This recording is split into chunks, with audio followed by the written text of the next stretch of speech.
entirety, but I just wanted to make sure that we weren't communicating with anyone improperly if Mr. Megna did still play a role in the case. Okay. The limited objection is really based on the outstanding discovery. We entered into an agreed order overruling third-party discovery, which requires a few things, mainly that certain documents be turned over to Ms. Dammer, and she has the opportunity to review those documents and redact them as necessary based on an agreed-upon confidentiality agreement. You never received the signed confidentiality agreement back, even though it was agreed to, and it was submitted as an attachment to the agreed order. So I know for a fact that as of right now, Bluehost and Amazon have documents that they've turned over to Ms. Dammer. The timeline for the turnover of those documents to us hasn't expired yet, to the Sullivan Law Group has not expired yet, but based on Ms. Dammer's withdrawal, we would request that those documents be turned over to us prior to her withdrawing from the case. Okay, so Ms. Dammer, first of all, why hasn't the confidentiality agreement been signed? Your Honor, I presented the confidentiality agreement to Ms. Antonio, and I was somewhat expecting Ms. Antonio to be attending the hearing today. I had provided her with the instructions for the Zoom registration. I have been directed by my client to not do any further work on the case. She has indicated that she may be retaining new counsel, or she may be seeking to represent herself in this case. I have been directed to not turn over any documents. I have provided the documents that I did receive from Amazon and Bluehost upon Ms. Antonio's request to her. She has advised me that there are redactions that need to be made. She has directed that I not make those redactions. So I'm in a delicate situation. With regard to the confidentiality agreement, I presented that to Ms. Antonio on a number of occasions. We've met in my office several times. We've had extensive telephone conversations where she'll say that she's in agreement, but I'm not really sure what the issue is at this point. Okay. All right. I'm going to let you out. Ms. Thompson, Mr. Megna has never made an appearance in the adversary proceeding. He does not represent Ms. Antonio in the adversary proceeding. He represents the debtor in the case. So in the case, he's still counsel of record. If you have a case issue, take it up with Mr. Megna. Now, the motion to compel turnover of documents, I think that hasn't been set for hearing yet because it was just filed maybe, less than, maybe 7 days ago. So we'll allow that to percolate up, and I'll rule on the merits there. You might, Ms. Dammer, tell your client that if she does not comply with my order, then I may find her in contempt. Yes. Okay, the order is the order. She has to comply with it. She's not sought relief from it. There's not any ground I could possibly even speculate on that she could raise to get me to relieve her from the requirements of the order. So, Your Honor, may I address that matter? Yes, go ahead, Mr. Solomon. Well, Your Honor, I don't want to be telling tales out of school, but we have had a hearing in a state court injunction hearing that we sought to dissolve and on behalf of Mr. Geberth, and they sought to extend. And one of the issues that came up in that case was whether she had interfered with the production that we had all agreed upon in open court and with Ms. Dammer, and we're working cooperatively to get the documents from the third parties. And we had received word from the third party recipients of the subpoenas that they had received a call from Ms. Antonio that said don't produce the documents, notwithstanding the subpoena. And we contacted Ms. Dammer. Ms. Dammer indicated that that had not been her that had spoken on behalf of Ms. Antonio, which we, of course, respected. But then I asked Ms. Antonio at the hearing that we had last Friday in state court in the injunction matter, and she denied having done that. But when we contacted back the third party producer of documents, they indicated that they had received a call from Ms. Antonio. And this is after the stipulation reached by counsel with the court in open court on the manner in which this production would be handled. So I'm not looking for sanctions to be imposed today, but I do want to make sure that I have put a mark in the ground, so to speak, and said this is not the first time that this has happened. All right. Well, what goes on in state court concerning discovery there is not my business. What is my business is discovery in the adversary proceeding and compliance with my order. I note for the record that Ms. Antonio is there now. Ms. Antonio, if you don't comply with my order, I might find you in contempt as well. If these third parties, which are subject to my subpoena, and nobody has the right to tell them not to obey it except for me, if the discovery is upheld or withheld, or if there's something going on with full and fair disclosure in the discovery process, then one of the remedies I might have is to strike your defense and render judgment against you without a trial.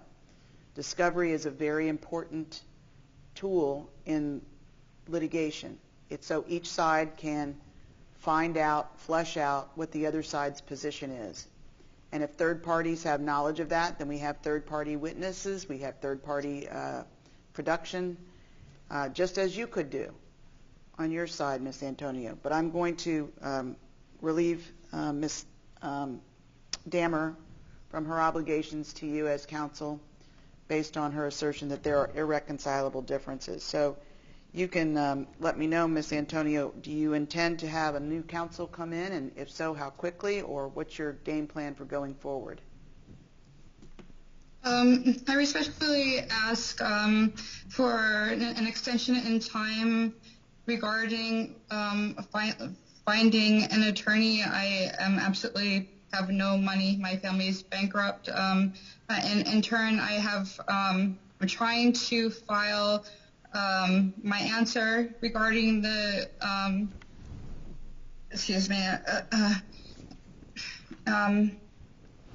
for the responding to the motion to compel, in addition to the filing a motion of protective order regarding to the discovery. My issues is that I never try to impede against the discovery as Mr. Solomon has suggested, but my concerns have been that the failure to comply with the discovery orders themselves. So when the agreed discovery had been put in, they have failed to alert these third parties of the conditions where the production is supposed to be between 2014 and 2019, and forwarded to Ms. Dammer and not directly to Solomon's office, so that I have the opportunity to inspect the documents as agreed. What makes you, ma'am, what makes you say that? Because Ms. Dammer has received documents that Mr. Solomon has not. Yes, and that was from Automatic, which they say in their motion to compel. That was my only, that was my only contact with them, is to forward them the discovery order as suggested, so that this would go to Ms. Dammer. All right, but what basis do you have to suggest that that has not happened the way it's supposed to happen? Also, in the proceeding that Mr. Solomon has, the proceeding that Mr. Solomon has talked about in the family court, he had done a document dump on my attorney representing me in there, and within one there was his discovery that he had acquired. There's a list, and I will provide this in the motion, and it says that one of the subpoenas was they received it directly to them on February 11th. I'm sorry, February, I have it here, 11th of this month, last month. And it was directed towards Solomon and not towards Ms. Dahmer. Okay, which subpoenaed party did that, Mr. Solomon? I defer to Allison Thompson. We have received certain responses to discovery. We served discovery prior to entering into an agreed order, and as a response, we have received some of that, but not all of that. Okay, well, then I'm going to need a timeline when this motion to compel is heard, because if you got it before the order was entered, that's one thing. If you got it after the order was entered, that's another thing. Because once the order is entered, you should have told everybody that you are not to receive it directly until it's passed through hands of Ms. Dahmer. Now, in the case, now it's Ms. Antonio. So it's possible, depending on the timeline, that I would not let you use those documents if my order was subverted due to lack of disclosure to the producing party. So we'll hear it when Ms. Archiola sets it. So, Ms. Antonio, you just get your response file before the hearing. Now, going back to the question I asked you, what's your game plan for either getting a lawyer or doing it on your own? At this point, I'm going to be doing it on my own until I can find funds in order to obtain representation in this. I'm currently disabled and collecting Social Security disability and do not have anything in order to defend myself in these proceedings. All right. Well, we have a legal assistance program that you can find online under the, I think it's under the square that says people without an attorney. And then you go in there, and somewhere in there there's a link to the legal assistance program. You can fill out an application for a free lawyer. Okay, I'll look that up. All right. And the sooner the better, because I'm not going to slow down the normal course of the adversary proceeding. So if you hop on it right away, it's possible that you can get a free lawyer. But I will tell you this. I'll tell you this. My orders have to be obeyed. And so if you haven't signed the confidentiality agreement yet, you have to do that. And then you have the opportunity to redact or not redact. If you redact, it's possible that I'll need to see the original if the other side, squawks about it. So follow the procedure for the documents that have come in the course and manner as set forth in my order, the ones that Ms. Dahmer has. Ms. McEwen,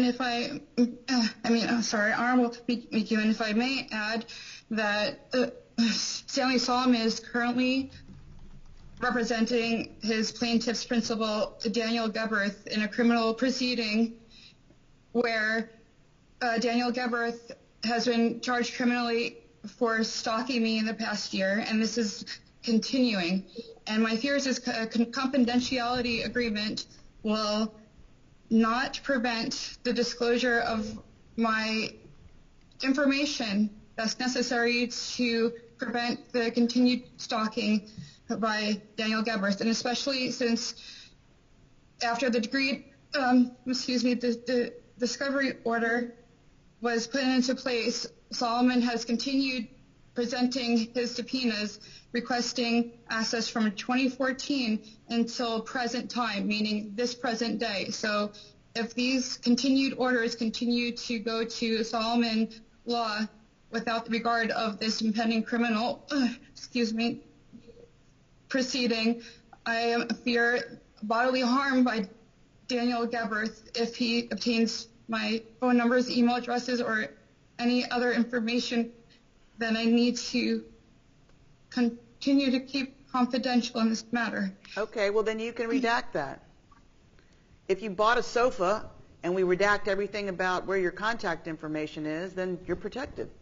We just need to know you bought a sofa that wasn't disclosed, if that's the case, and I'm just making that up as an example.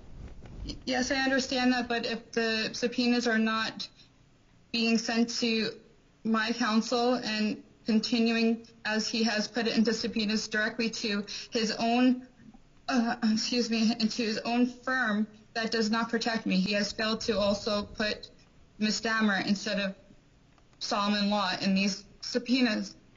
So that's my fears, Honorable McEwen.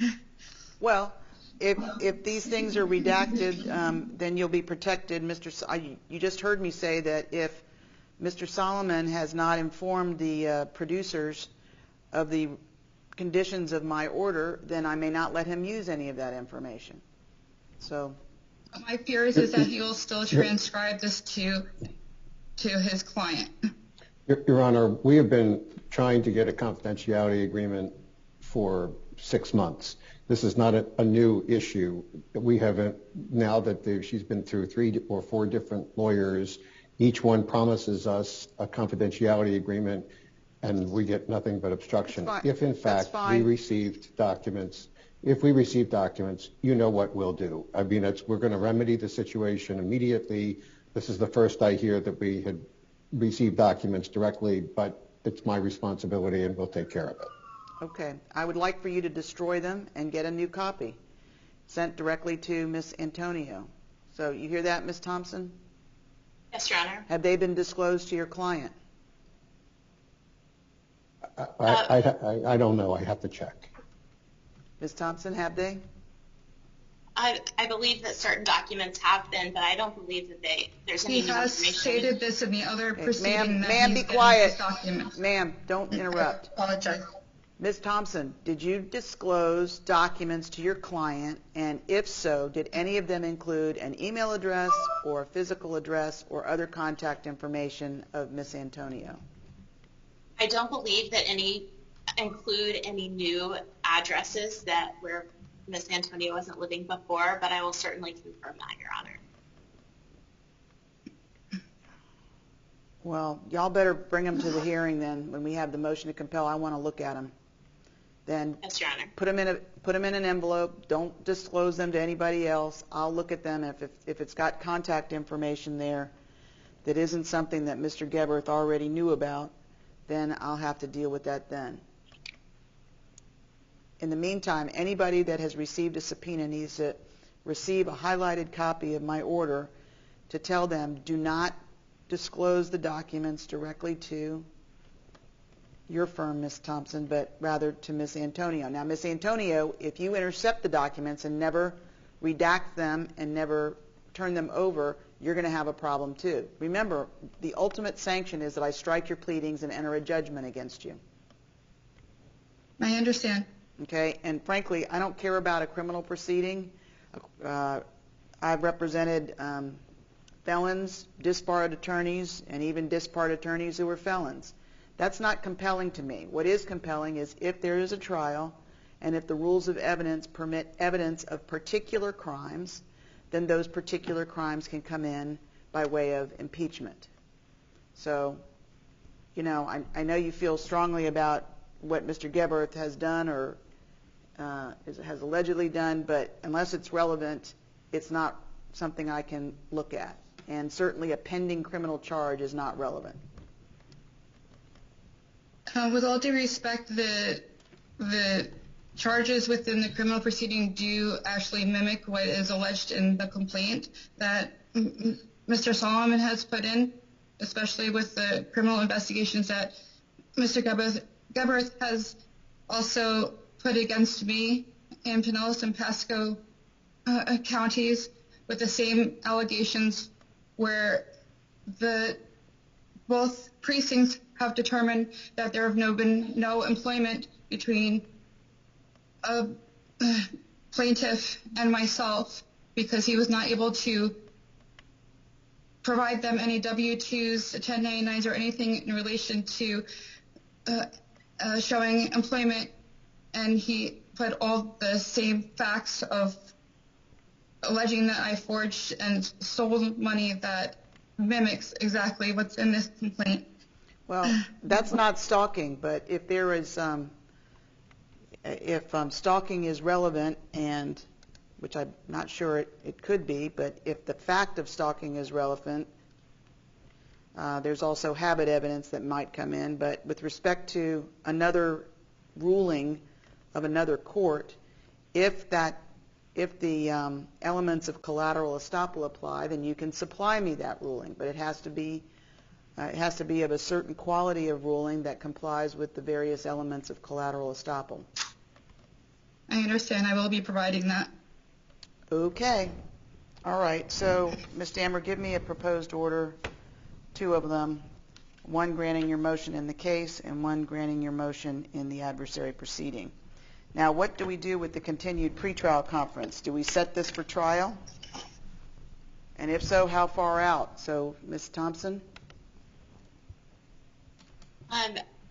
We are still needing discovery. We've got deposition scheduled of Ms. Antonio next week on the 11th, Your Honor, that we intend to go forward with, and then we still have the outstanding discovery. The Amazon discovery is a big one that Ms. Dammer's holding, and Bluehost, and then there's additional documents that we expect to review before the case goes to trial, but I don't see a reason why we couldn't set it in the future. Right, but how far out? Mr. Solomon. 6 months. Okay. Full day, 2 days, half a day, what? I think we need more than a day because it'll be intensive accounting testimony. Okay. A day and a half to 2 days. So, Miss Antonio, you think 2 days is a good estimate for the length of the trial itself? Yes. All right. Also, in regards to an Amazon production, I had asked Ms. Dammer last week if she had anything on hand, and she said she never received any Amazon. I don't know how much of this that I missed. Does Ms. Dammer have this on hand? Ms. Dammer, did you receive them? Yes, and I did turn them over, and I'll resend the email that I sent to Ms. Antonio with the Amazon documents as well as the Bluehost documents. I've turned everything over from those two third parties over to Ms. Antonio. Okay, I want you to keep those emails because you are the baseline for what has been produced as an officer of the court. And if there's any discrepancy between what Ms. Antonio produces to the Solomon firm and what you sent to her, then I will be able to review that to ascertain exactly what's what. So once, and we'll deal with this on the motion to compel, but once the confidentiality agreement is signed and Ms. Antonio redacts what she wants to redact, I will compare what Ms. Dammer sent to her and with what she sends over to the Solomon firm, so I can be assured that she has sent everything, albeit in redacted form. So you are required to be the repository, if you will, of those documents as a custodian, as an officer of the court, Ms. Dammer. You understand? Yes, Your Honor. Okay. So, Ms. Antonio, she has received them. She says she has sent them to you. You need to sign the confidentiality agreement, and you need to redact the documents to remove any of your contact information and get those things over to the Solomon firm as soon as you can, okay? Yes, ma'am. Okay. All right. We will schedule a 2-day trial. Ms. Archiola will research for some dates, and we will enter a trial scheduling order. And then we will see you back here once the motion to compel turnover is set for hearing. Hopefully there won't be much to hear. All right. Good. Your Honor, may I make one comment? Yes. I think it's important, since Ms. Antonio is going to be traveling without a lawyer at least for some period of time. The court had mentioned previously that there is a caveat to this ability to redact, and that is the information is otherwise generally available and otherwise known to DGP Products and Daniel Geberth prior to the production of the documents. When I say 6 months, I could try this case next month. I want to make sure that we have this in an orderly manner, but I don't want to leave my 6 months as a license or an indication to the court or to opposing parties that this is just a free-for-all to whatever to redact. The redaction was for the limited purpose, and I don't want my lack of point-by-point counter her argument on this other related issue to go as an acknowledgement of anything. We disagree. And I think that this discovery is important because of the method and means by which we claim the financial issues have been addressed by Ms. Antonio and that give rise to the claims in this case. All right. Well, we'll see what happens with the motion to compel. Don't over-redact. The only thing you may redact is your contact information, ma'am. That's it. Oh, of course. Yes, I completely understand that. Okay. All right. Well, let's get it done so that the hearing that we have on the motion to compel will be a short one. All right. Thank you all. Thank you, you. Judge. You're welcome. All right. Next one. Barbara Camina Fernandez, case 19-8109 and adversary 20319.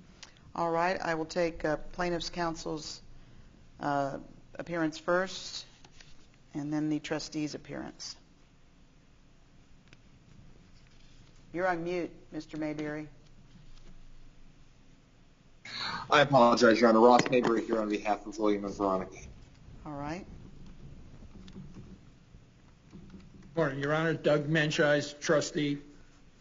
All right. Let's start with the case where we have a claim objection and then we have an amended claim.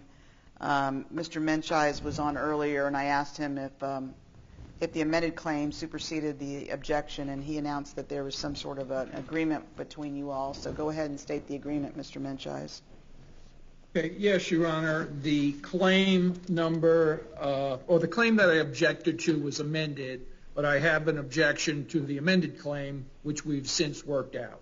Okay. So the workout is that the claim would be allowed, but in the amount of $5,017.97, which represents a contribution for the estate's, or rather the former debtor, but now the estate's share of the real estate taxes only.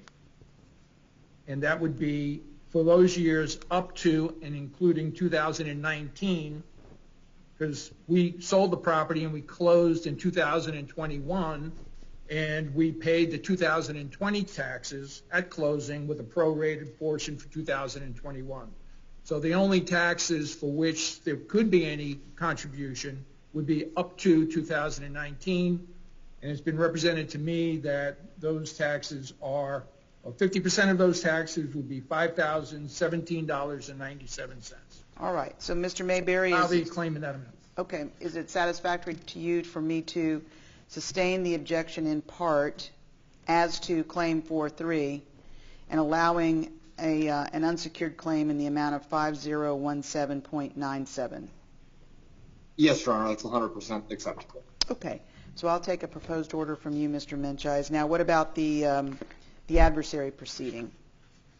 We have gone ahead and done a notice of voluntary dismissal against the Chapter 7 trustee. Then depending on if my clients are able to get this paid out, they may be willing to drop the debtor. But for now, they want to, they just asked for about maybe 60-day, 90-day continued case management conference with the claims, the non-dischargeability claims against the debtor, so they can properly analyze if they have any sufficient damages to still claim once the trustee pays their unsecured claim. Okay, well then, is Ms. Fernandez on the phone? Court call operator?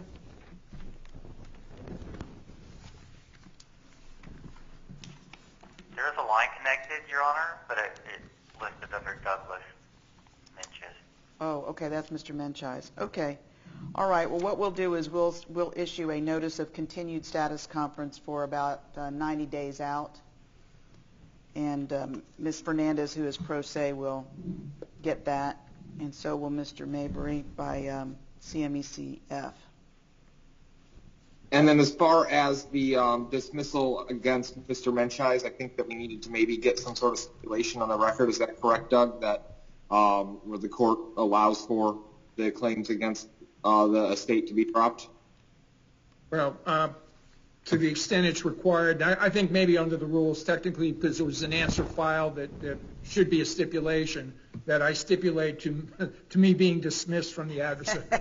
Okay, we will note on the record that there was a stipulation made on the record to dismiss Mr. Menchai's. Let me look and see if I need to enter an order on that stipulation. I'm not sure. Let me look at 70, was it 7041?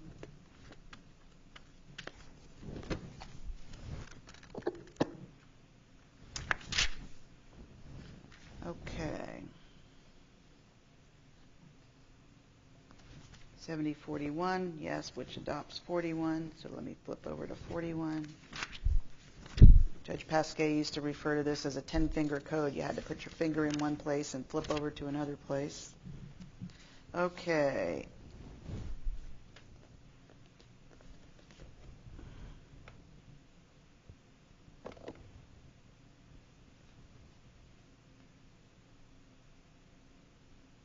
Says the plaintiff may dismiss an action without a court order by filing a stipulation of dismissal signed by all parties. Well, I take this as a stipulation on the record, so we'll mark the pro memo accordingly, and the pro memo will indicate that Mr. Menchai is dismissed as a defendant by operation of law.